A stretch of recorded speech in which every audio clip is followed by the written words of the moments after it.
କଣ ସକାଳୁ ସକାଳୁ ସେ ରୋହିଟାକୁ ବୋହି ନେଇ ଯାଉଛ? ଓହୋ ରୋହି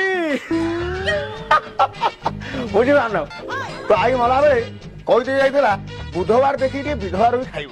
ମୁଁ ଯାଇ ସେ ଦୋକାନରେ ପଚାରିଲି ମୁଁ କହିଲା ସ୍ୱାମୀ କୁଆଡେ ଯାଇଛି ନା ସ୍ୱାମୀ 5 ଷ୍ଟାର କଟା ଆସିଲାଣି ଦେଖିଲେ ବିଧବା ଅଛି ଆଉ ନେଇ ଆସିଲି ଆଉ।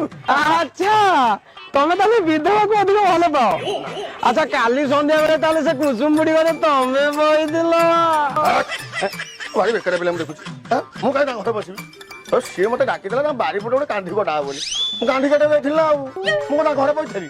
ଓହୋ ତମେ ତାହେଲେ କାନ୍ଧି କାଟୁଛ ନାଇଁ?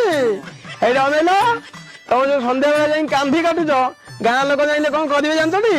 ତମ କାନ୍ଧି ସେମିତି ଝୁଲିଥିବ ମଞ୍ଜା ଆଡୁ ଛେଲି ଦେଇଯିବେ। ଇଏ ଅଦା ଇଏ ନାତୁଣୀ ଖବରଟା କଣ?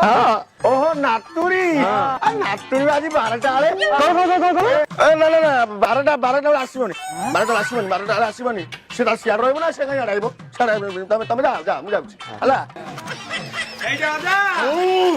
ମୁଣ୍ଡ ଟାକୁ ଟିକେ କଷେଇଥିବ ଆମେ ଯାଇ ପହଞ୍ଚୁଛୁ ଆଉ ହେଲା। ଡାକିଦବା ଆଉ ଏଇଠି ବୁଢା କଣ କହିଗଲା? ଆସିବନି ତାମାନେ ଆସିବ ଚାଲ